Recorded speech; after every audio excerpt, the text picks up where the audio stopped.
Behind me is Bert. Bert has not had an easy Midwest life.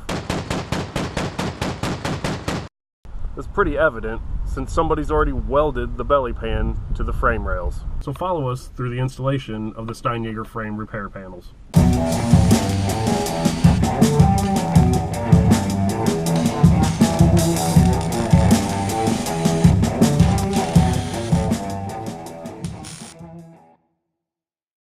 Start by removing the transmission mount nuts.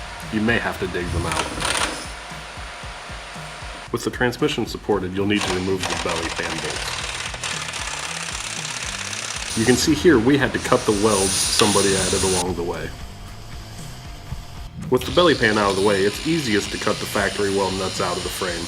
Most of Bert's were already missing. Slide the new frame brackets into place and mark the edges. Make note that the right and left sides are different. Line the holes up in the bracket with your belly pan to ensure that you have the proper orientation. Using your marks, clean the gears of rust, mud, and grime off of your frame. Once your frame is clean, reinstall the brackets and completely weld them. We recommend having a professional welder do this part of the job for you. After your welds have cooled, make sure to apply a protective coating of your choice to all of the bare surfaces. You're now ready to bolt the belly pan back in place and reattach the transmission mount. For more information, head over to steinjager.com.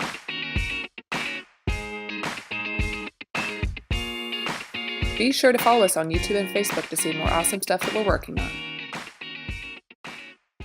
Thanks for watching.